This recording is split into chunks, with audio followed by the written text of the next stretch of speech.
Hello, it's me, Mike, with HPDS. I think I'm going to be getting into chapter 18 of Genesis in this video. So before I get started, I'll go ahead and do the Lord's Prayer. Our Father, who is in heaven, hallowed be thy name. May your kingdom come and may your will be done on earth as it is in heaven. Please give us this day our daily bread and forgive us of our debt as we forgive those in debt to us. And Lord, lead us not into temptation, but instead deliver us from evil. For yours is the kingdom of power and glory, Lord, forever and ever. Amen. So, chapter 18, I got a few notes. Let's see. We're going to see that the Lord appears to Abram again. So we're going to see the Lord appears to Abraham.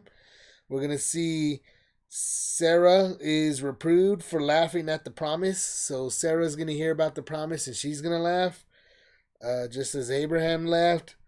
But she's going to get reproved this time. So then then we're going to see Abraham interceding for the people of Sodom. So this time God is going to make an appearance, and when he makes his appearance, he's going to be with three people. Three men are going to appear with him. Or altogether three men appear, and obviously one of them is the Lord, and the others appear to be like his angels or his other alter, his appearance. That's just how he appears, as three men. And then he does not hide what he's about to do, because he's about to do something incredible, and it pertains to Sodom and Gomorrah and the wicked men, these people that are running around calling themselves kings. But that's what we're going to see, and I'm going to go ahead and read Genesis 18. Let me just get to it real quick. Genesis 18. Here it is. Okay. And the Lord appeared unto him in the plains of Mamre, and he sat in the tent door in the heat of the day.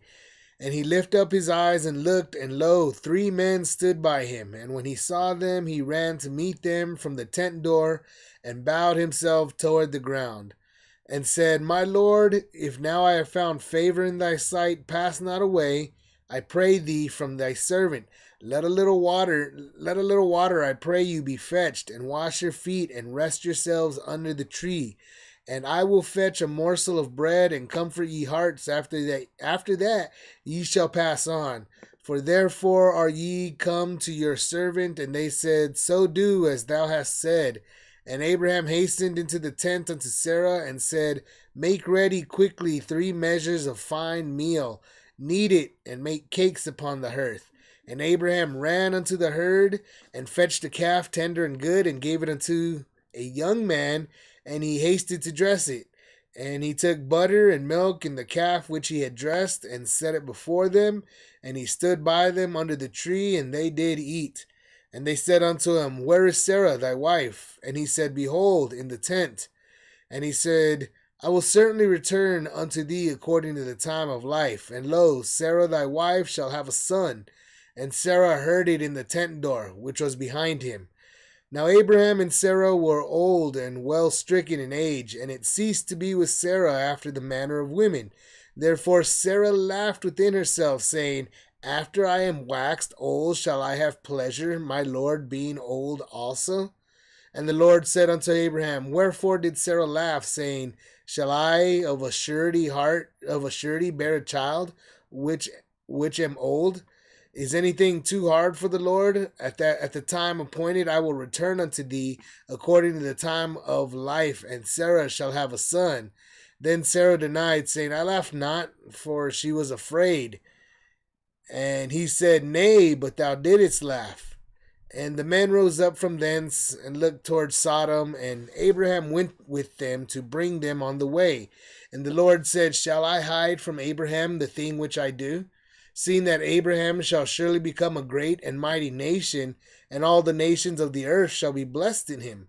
For I know him, that he will command his children and his household after him, and they shall keep the way of the Lord, to do justice and judgment, that the Lord may bring upon Abraham that which he hath spoken of him.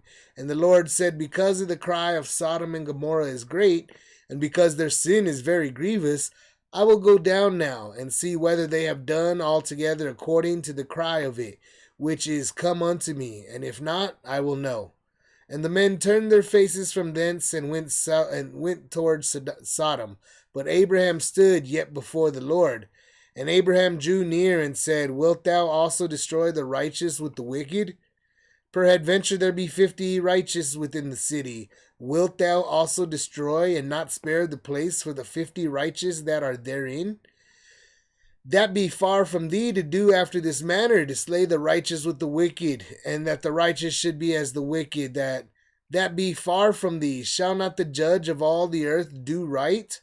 And the Lord said, If I find in Sodom 50 righteous within the city, then I will spare all the place for their sakes.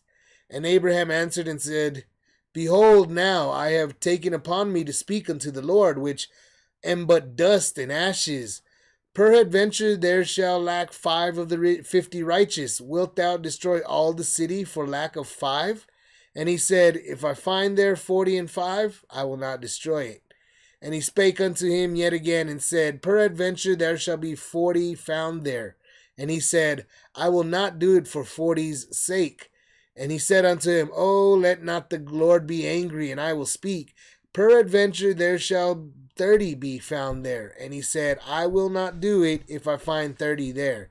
And he said, Behold now, I have taken upon me to speak unto the Lord. Peradventure there shall be 20 found there. And he said, I will not destroy it for 20's sake. And he said, Oh, let not the Lord be angry, and I will speak yet but this once. Peradventure 10 shall be found there. And he said, I will not destroy it for 10's sake. And the Lord went his way, as soon as he had left continuing with Abraham, and Abraham returned unto his place. All right, so that there is Genesis 18. And yeah, that's a pretty I think it's kind of a long chapter. It's 33 verses long. And a lot of it there at the end is Abraham pleading for the sake of Sodom. I mean, Abraham was like, whoa, you're going to destroy this great city? Are you sure? Are you sure? Are you sure? And God was saying, I'm going to go look for some righteous men. If I find some good righteous men out there, I won't do it. So we'll find out that clearly he doesn't find any righteous men out there. And yeah, you'll see what happens. But basically, we do have that the Lord himself says he's going down there. The Lord is going down there, and he's made this appearance now as 3 men.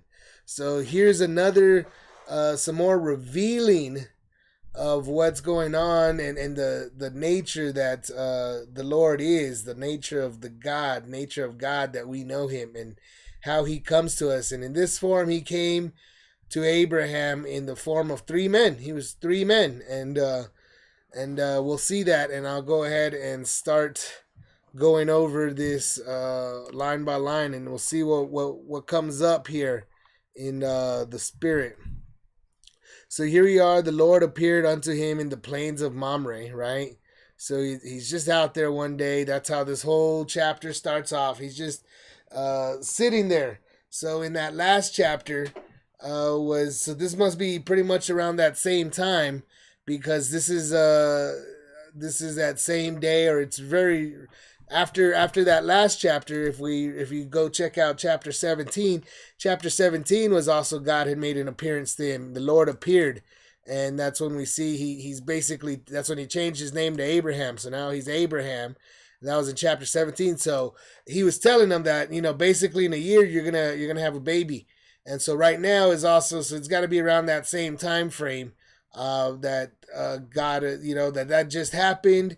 And then now Abraham's just out there in the heat of the day, just maybe a few days later, maybe the same, maybe a month or so later, a couple of months, a couple of weeks, who knows, right around the same time though.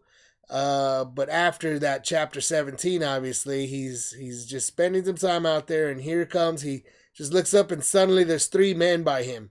And when he saw them, obviously he recognized them. So again, one of these guys has got to be probably this Melchizedek. This Melchizedek is still rolling around, and maybe Abraham is realizing, oh, this Melchizedek is all three of these guys, or something's going on, maybe, and all three of these guys are from his kingdom. They're all angels or something like that. There's something going on where God is clearly here making an appearance, and Abraham clearly recognizes him, and he this time around, God, he's right there in his camp. So this other one in chapter 17, when he appears to him, may not have necessarily been right there in his camp. Maybe it was out in the wild. Maybe it's out while Abraham was doing something. Maybe it was when Abraham had gone to an altar or something. But on this particular case, it was in his own, like basically God is Lord is over here visiting Abraham at his house. And that doesn't seem to be the case as it was in the past. He was coming across him, but not necessarily in his tent door of his home where he was living, where he was staying, exactly where he was staying. So clearly now Abraham is hosting God. You see what's happening here is Abraham is, as soon as he sees this important God is here, it's so important, and he's in his home. He runs around real quick trying to provide. He says, if Lord, if now I have found favor in your sight. So now he's just now thinking that he's finding real favor. He's getting real close to God now. God is showing up in his home now, instead of just in visions and calling him and doing real mysterious things. Now he's like, here it goes, I just showed up at your house. That's what God was doing for Abraham now. They're just so friendly. We're such good friends. I just show up at your house now. And so that's why Abram's saying, if I found favor, because you're here at my home now, stay. Don't go. Stay here. He said, let me get some water. We'll wash your feet. We'll let you rest under the tree, and I'll get some bread, and we'll comfort your hearts. We'll eat. Obviously, he's all, it's just like any other human. Somebody who's highly respected. Obviously, this is the most respected man Abraham probably ever came across. And he was just treating him as amazing as he could in his own home. Like family member, like him. Just like I'm treating him like I treat myself. Come on, eat. Comfort your heart, spend some rest. Because here you are, you came to your servant. And they said, so he goes and he tells them, right? And so he tells his own servants, they go grab it. He runs into Sarah's tent, and he tells her, make some bread, make some cakes. That's what this is all about. Make quickly 3 measures of fine meal, knead it. And that's why he says 3 measures. So 3 measures would have been a measure for each of them. The 3 men that had just showed up. Basically, he's saying, make a whole thing for everybody. We're having a big meal. Knead it and make cakes upon the hearth. And make some cakes. So go ahead and get, he's telling her, get some bakery going on. Get, time to bake some stuff. And he himself runs to the herd, and he gets a good calf tender. So just like the sacrifice, basically he's kind of understanding what the sacrifice is all about. He'd been making sacrifices. Remember, he made that sacrifice when he was younger, and he fell asleep, and God came and did the covenant. Well, now this is kind of what he was expecting back then. He was expecting to do something like this. He was thinking, wow, like God is going to come to me, and that's why he wants me to make this sacrifice. And that's what he's doing here, is kind of getting the sacrifice ready, the meal ready. But last time, he fell asleep. This time God is actually here. So see how God is preparing him. And so he goes and he gets everything ready.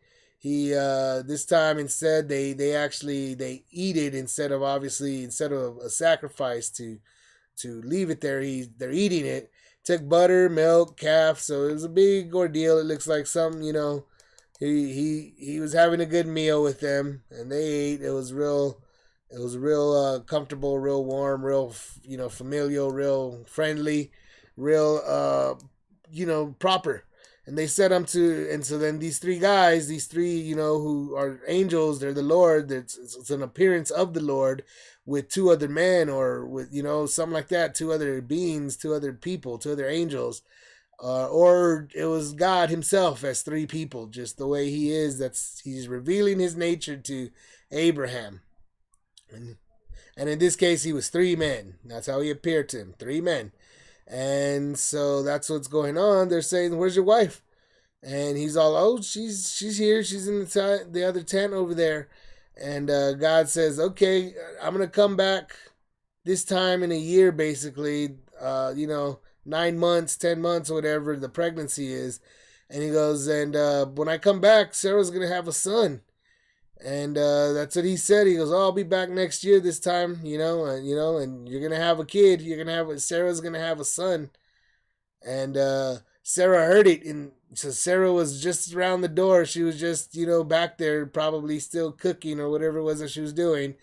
Um, and she laughs. So that's why Abraham and Sarah were old and well stricken in age. So now we know that this isn't necessarily the case, comparatively speaking, to the people of Noah's time.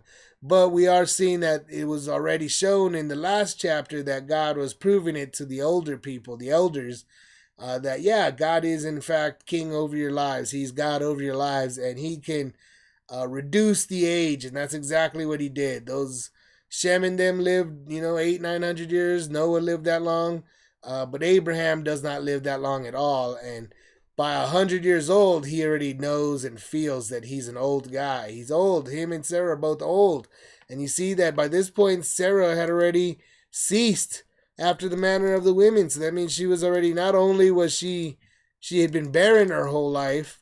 Well, now she wasn't even, she was in, what do they call it? That she's not even having her monthlies anymore. So she's not even. So that's just showing God. That's showing God's power over the human body. That isn't just a normal thing. This isn't just a small, simple line. This isn't something simple. It is showing that God is telling them, "Look, these people belong to me. I have control over them. They are like animals. I have them like animals. They are like animals to me." That is how powerful God is. He's showing us today, and the people reading it, that how powerful he is, and and that's what he's doing. He's showing us, and instead of completely and utter, destruction like he could do, which he has done, and people don't even remember that destruction. He told a long story that is played out in the Bible, a very long story that comes in culmination with Jesus Christ dying upon a cross and then being resurrected after that. So this is all part of that story, keep in mind. And what's going on here is that at this time in history, Abraham and Sarah must not even really have known about Shem. Even though Shem, based off of the age, was probably still alive, and I think he was. Like I said, I still think I have to go over the numbers, and I haven't, but I did once, and I'm pretty sure that Shem was still alive, because he was alive 502 years after the flood, and Abraham dies, I think, only not even 500. I think he dies around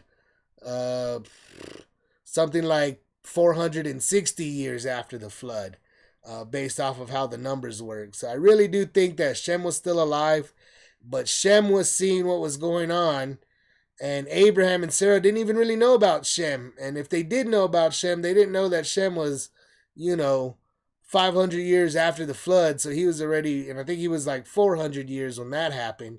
So he was like a 900-year-old man, and they didn't even know about him. But as far as they knew, as 100-year-olds, as 99-year-olds, Abraham and Sarah, as far as they knew, were as old as could be.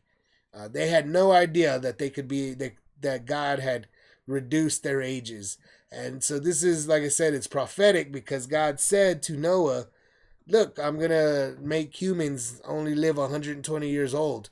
And apparently Shem and some of them, and some of them saw, they got to see this happen, that this played out. Some of the people actually on the ark saw the fact that God was right. People weren't even living to be 120 years old anymore. That's what they would have seen. So that's prophetic, and that's why this is so important, this little story. And some people don't understand why. Well, why did a 90? Well, because she was actually technically in her perfect time. They would have all they all had children. It was easy to have children at even 100 years old, 200 years old, 300 years old. It was easy for them in the past to have children at that age. And apparently now it was unheard of for a 100-year-old person to have a baby. So let's keep that in mind. That's what's going on here. And so that's why she laughs. She's laughing over here like, after I'm waxed old, shall I have pleasure? Look, I'm old. My husband is old. We're old people. And God is telling her, why are you laughing? Why are y'all still laughing? You laughed last time. He basically he's this time he's a little offended. It seems like God allowed Abraham to laugh when Abraham heard the news, but now he's kind of wondering, did you tell Sarah about this, or is this the first she's hearing about it? So it's kind of, when he reproves Sarah, keep in mind, he basically tells her, look, why are you laughing? Is anything too hard for the Lord? Look, when I come back, you're going to have a son. That's what he was telling her. And Sarah, that's why Sarah was afraid. She laughed not. She said, she lied. She says, I didn't laugh because she was afraid. And he said, yeah, you did laugh. So you see what's going on is it's not just against Sarah. Keep this in mind. Remember, what does it tell us earlier in Genesis? That Genesis what? I believe it's Genesis 2. That's why a man and his wife shall be cleaved together and they become one flesh. So if he's saying something to Sarah, he's saying something to Abraham. And if he's saying something to Abraham, he's saying something to Sarah. So this is another case of what's going on, because remember, Adam and Eve, Adam, tried to blame Eve. That was his first, right away, showing himself to be, he wasn't a good guy. As soon as they sinned, they just became bad people right away. She was dumb. This guy was like, when God questioned him, Eve, but after they sinned, Eve was like, I'm stupid. The guy, I don't know what to tell you. I'm dumb. That guy told me what to do and I just did it. And Abraham and Adam would have been the guy saying like, I didn't do nothing. She's at fault. It's her fault. It's her fault. She did it. And so they were already acting like bad people as soon as after they sinned. And it's because, they weren't acting like one person. They were husband and wife, and God makes them one flesh. They're one person. So they have to act as one person. So when Abraham learned of this whole deal about him and Sarah having a baby, he should have told her. Did he not tell her? So that's why it's one of those things like God is kind of a little offended. That was Adam and Eve's problem, is that they weren't working as a proper couple. They weren't working as one person. They were working as two people. And are you guys working as one person? Are y'all working as two people? Is this better not be the first? That's why God is basically saying, was this the first time she's hearing about it? Is that why she laughed? Just like you laughed? Well, now, no, you should have told her, and you should have been convinceful. Like, God told me that you're going to have a son. And so when this happened and when she heard it, she shouldn't have been laughing. She should have been like, oh, this is more confirmation that I'm going to have a son after all. That's what it should have been. But that's why it seems like this is why he's a little, he gets up, he's a little offended. And so that's why, he's telling her, y'all gotta, he's still, working with humans who are clearly, imperfect, and there's a lot of sin about us, and there's a lot going on with us, and this is God working with us. And you see, like I said, basically that's what's going on is, is this the first time she's hearing about this? And meanwhile, God has showed up as three people, and these three men, they're clearly working as one. Like I said, that's kind of the whole point. They're showing up like this is Melchizedek, or Melchizedek's men, or, and they're all considered the Lord. They're all the Lord. They've got the authority bestowed upon them by Lord, and therefore that's why they're called the Lord. The three of them are the Lord, all of them are the Lord. God stands before the Lord, and there's three guys here, and so that's what's going on, is that it's kind of strange. These guys, God is working, even though there's a bunch of, there's only one God, but he's clearly appearing as many different. He's appearing as a few different individuals here, a few distinct figures, or a few distinct images here that he is appearing as, that he himself is appearing, and something's going on that they're clearly distinguishable, and Abraham is recognizing them when he comes across them. But they're working as one people. He's working as one. He's one man. He's one God. Even though it appears as many, it's one God. And that's what's going on. Like that's why he kind of reproves him. That's why he says, "Why are you laughing? I mean, y'all should have known about this. This is the second time I'm telling you, and I just told you, not even a few weeks ago, a few months ago, whatever the case may have been. That last time I saw you in chapter 17." But so that's why she gets afraid and she lies, but God calls her out, and he's basically hinting at that whole Adam and Eve situation. So this is more about the relationship that that people should be understanding, and a lot of people that are married don't understand these kind of relationship things. That you're supposed to be one person. You're not. It's not important. I've heard before people in relationship. It's important that you have your own separate stuff. Well, no, that's not true at all. If you get married and you take it upon yourself to get married, you become one person with your spouse. You and them are the same person. And that's what this is God. That's what God is telling them. Why are you acting as two different people? You shouldn't have been laughing already. You should be serious about this. I'm God. I don't tell you jokes. I come in and I command you. So that is what God is also making well known, his authority. And so of course the three of them rose up, and now they're gonna they look towards Sodom, like they're gonna go towards Sodom. And remember, let's go ahead and take a look. So I'm gonna pull up this map again, and keep in mind they're over here in this valley, this Mamre. Remember, this is where they're at. And that's where they're at, somewhere at the very beginning. He's in the plains of Mamre, so that's where he was.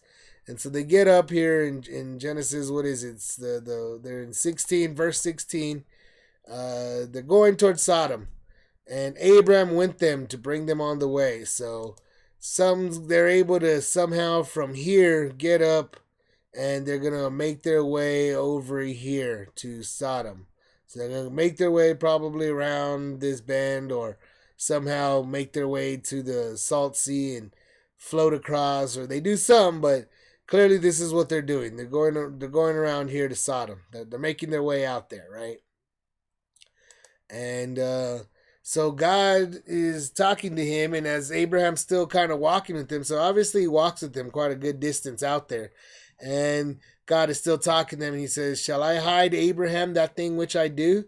Seeing that Abraham shall surely become a great and mighty nation, and all the nations of the earth shall be blessed in him." So he's telling them, hey, I'm going to do something, and it's something very powerful. It's something that kings do. And you're going to be a king someday, and everybody's going to be blessed in your name. So, you want to hear about what's going on in this world?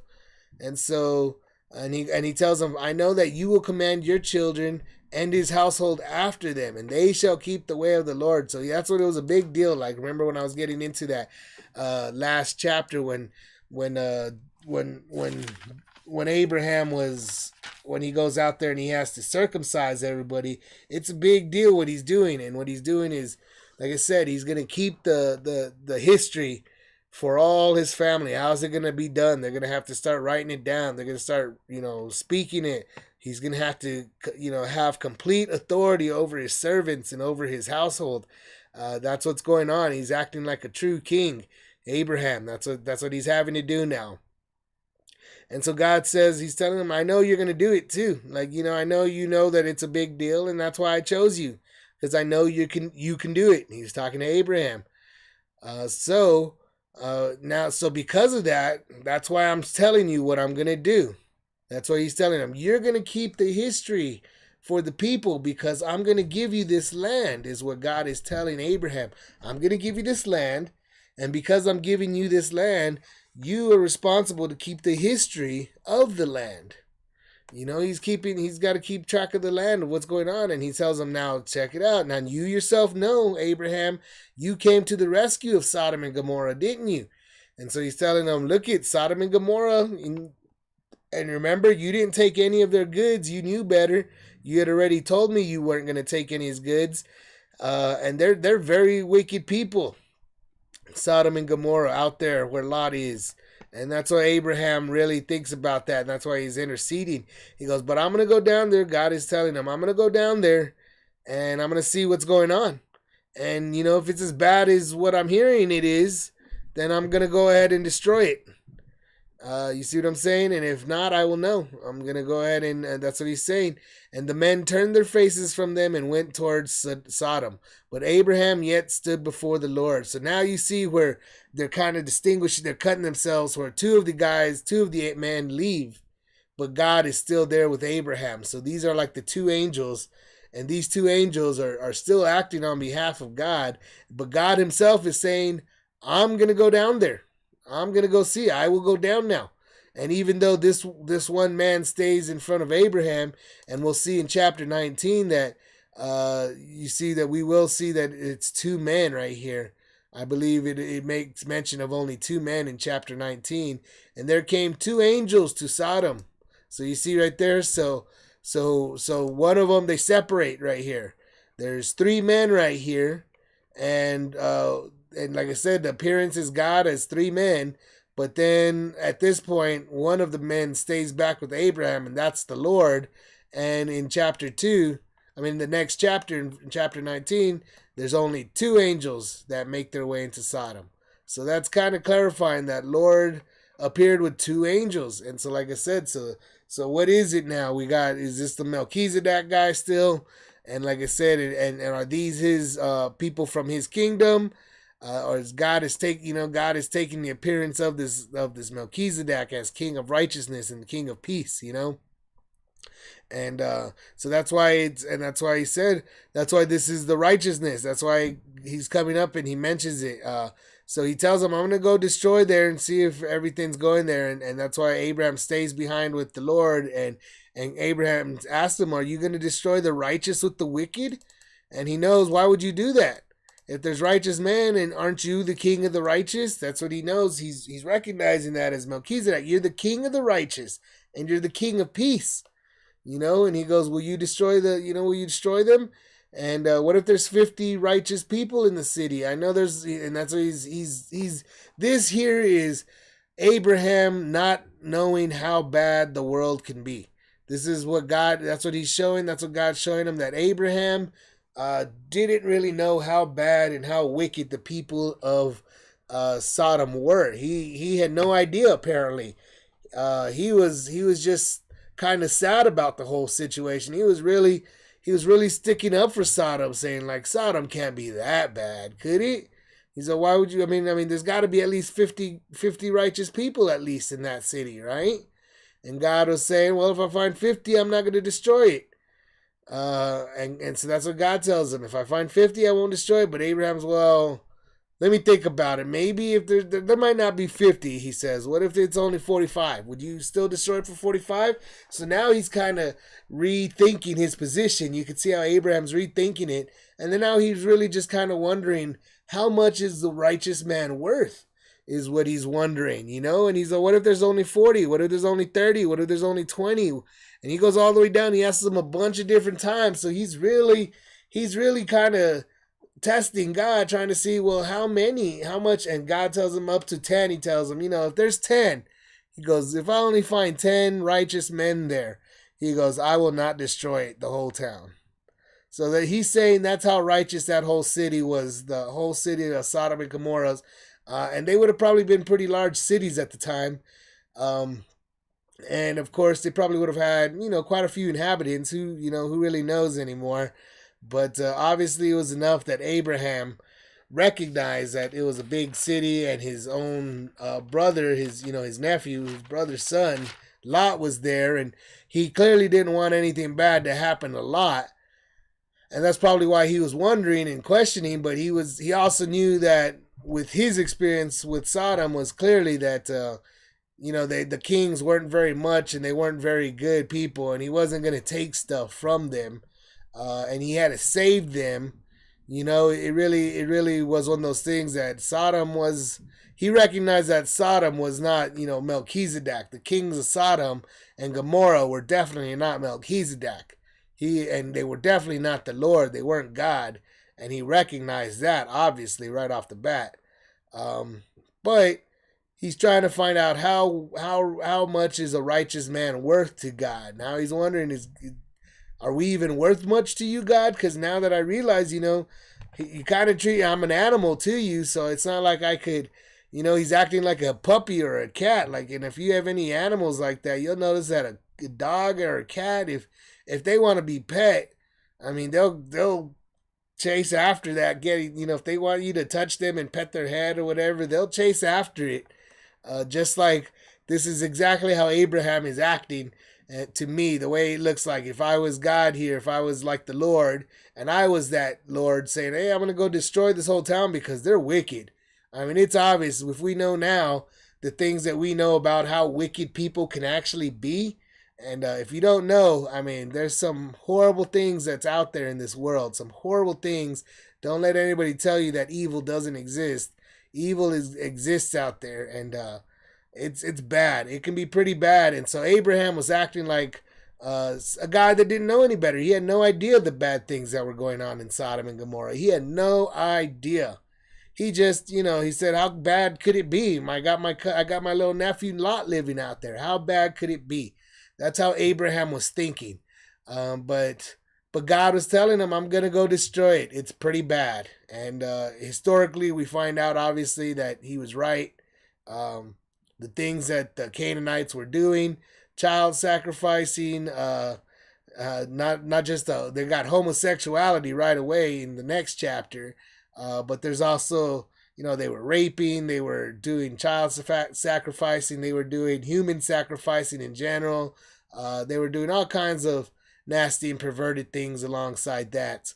And if we remember, like I said, if we get into the understanding of what Satan is doing with the little serpent from Genesis 3, that little serpent, remember, comes out in Revelation to be a big giant beast with 7 heads, and one of the heads is dead and it comes back to life, and it's got 10 horns. So like I said, what you're seeing is what's known in today's world as the transhumanism agenda, where people are basically altering their bodies however they feel like it. And that's what was kind of going on here, even in the land of Canaan. That was already happening. They were doing such filthy things that you'd be surprised what they were doing if you don't know any better.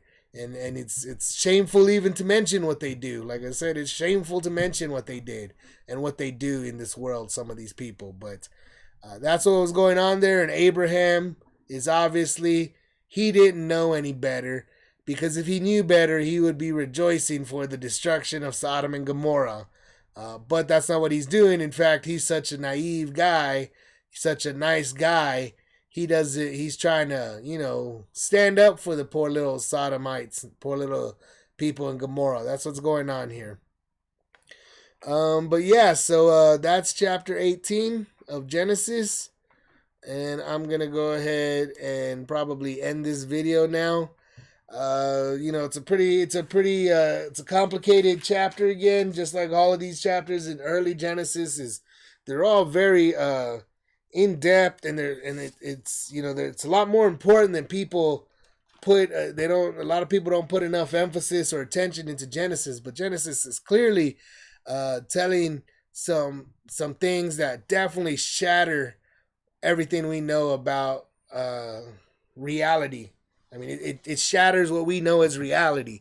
And like I said, this chapter is just like chapter 17 is basically, I mean, they're important because it's demonstrating how humans no longer live 900 years old like they had been. And it's also demonstrating, based off of the numbers, that some of these older generations that were born right after the flood, like, right afterwards, some of those generational guys were old and they were still probably living, and they were watching their offspring die in front of them. And it would have been something that would have, it was very prophetic, and it was something that humans witnessed and watched and saw it, and we're not giving those people credit for what they went through for God. to see that, and it would have been something painful, I'm sure. Um, but yeah, like I said, I'll go ahead and end it, and I'll say, to anyone who may be watching this, please, like and subscribe, and and God bless you, and I pray that we all bless Jesus Christ, and may Jesus Christ bless all of us. Amen.